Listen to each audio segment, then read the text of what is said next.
ಇಲ್ಲಿ ಡ್ರೋನ್ ಪ್ರತಾಪ್ ಅವರು ಸಿಕ್ಕಾಪಟ್ಟೆ ಬೇಜಾರಲ್ಲಿದ್ದಾರೆ. ಯಾಕೆ ಅಂದರೆ ಇವಾಗ ಲಾಸ್ಟ್ ಟಾಸ್ಕ್ ಇತ್ತಲ್ಲ, ಲಾಸ್ಟ್ ಟಾಸ್ಕ್ ಆಗುವಾಗ ಪೇಂಟಿಂಗ್ ಟಾಸ್ಕ್ ಅಲ್ಲಪ್ಪ, ಬ್ಯಾಕ್ಟೀರಿಯಾ ಚಾಲೆಂಜ್ ಪೇಂಟ್ ಮಾಡೋ ಟಾಸ್ಕ್ನಲ್ಲಿ ವಿನಯ್ ಮತ್ತು ಪ್ರತಾಪ್ ಮಧ್ಯೆ ಅದಕ್ಕಿಂತ ಮುಂಚೆ ಬಿಗ್ ಬಾಸ್ ಅವ್ರು ಹೇಳ್ತಾರಲ್ಲ ಆ ಟೈಮಲ್ಲಿ ಸಿಕ್ಕಾಪಟ್ಟೆ ಜಗಳ ಆಯಿತು.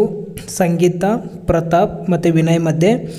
ವಿನಯ್ ಅವರು ಹಿಗ್ಗಾಮುಗ್ಗ ತರಾಟೆಗೆ ತೊಗೊಂಡ್ರು. ಪ್ರತಾಪ್ ಏನು ಕಮ್ಮಿ ಇಲ್ಲ, ಅವರು ಕೂಡ ಮಾತಾಡಿದ್ರು ಸಿಕ್ಕಾಪಟ್ಟೆ. ಬಟ್ ಇವಾಗ ಒಬ್ಬೊಬ್ಬರೇ ಫುಲ್ ಮನೆ ತುಂಬ ಸುತ್ತಾಡ್ತಾ ಇದ್ದಾರೆ. ಇಲ್ಲಿ ಕ್ಯಾಮ್ರಾ ಮುಂದೆ ಬಂದೆ ಸುಮ್ಮನೆ ನಿಂತಾ ಇದ್ದಾರೆ. ಆಮೇಲೆ ಗಾರ್ಡನ್ ಏರಿಯಾದಲ್ಲಿ ಹೋಗ್ತಾರೆ. ಯಾರು ಕರೆದ್ರು ಬರ್ತಾಯಿಲ್ಲ. ಆ್ಯಕ್ಚುಲಿ ಅವಾಗ 2 ಸರ್ತಿ ವರ್ತೂರು ಸಂತೋಷ್, ತುಕಾಲಿ ಸಂತೋಷ್ ಅವ್ರು ಕರೆದ್ರು, ಅವ್ರ ಹತ್ರನೂ ಹೋಗಿಲ್ಲ. ಅಣ್ಣ 1 ನಿಮಿಷ ಬಂದೆ ಅಂತ ಫುಲ್ ಒಬ್ಬೊಬ್ಬರೇ ಹೋಗ್ತಾ ಇದ್ದಾರೆ. ಇವ್ರು ಮತ್ತೆ ಬಾತ್ರೂಮ್ಗೆ ಹೋಗಿ ಆಡ್ತಾರ, ಏನು ಕಥೆ ಗೊತ್ತಿಲ್ಲ. ವಿನಯ್ ಅವರು ಸಿಕ್ಕಾಪಟ್ಟೆ ಬೈದರು. ಪಾಪ ಅದು ಏನಾಯ್ತು ಅಂತ ಗೊತ್ತಿಲ್ಲ, ಮ್ಯೂಟ್ ಮಾಡಿದರು. ಬಟ್ ಜೋರಾಗಿ ಇಬ್ಬರು ಮುಖದ ಮೇಲೆ ನಿಂತ್ಕೊಂಡು ಜಗಳ ಆಡ್ತಾಯಿದ್ರು. ಅವ್ರು ಇವ್ರಿಗೆ ಕೌಂಟ್ರ್ ಕೊಡ್ತಾಯಿದ್ರು, ಅವ್ರು ಕೌಂಟ್ರ್ ಕೊಡ್ತಾಯಿದ್ರು. ಬಟ್ ಜಗಳ ಆಗಿದೆ. ಇವಾಗ ಒಬ್ಬಂಟಿಯಾಗಿ ಓಡಾಡ್ತಾಯಿದ್ರು ಎಲ್ಲ ಕಡೆ.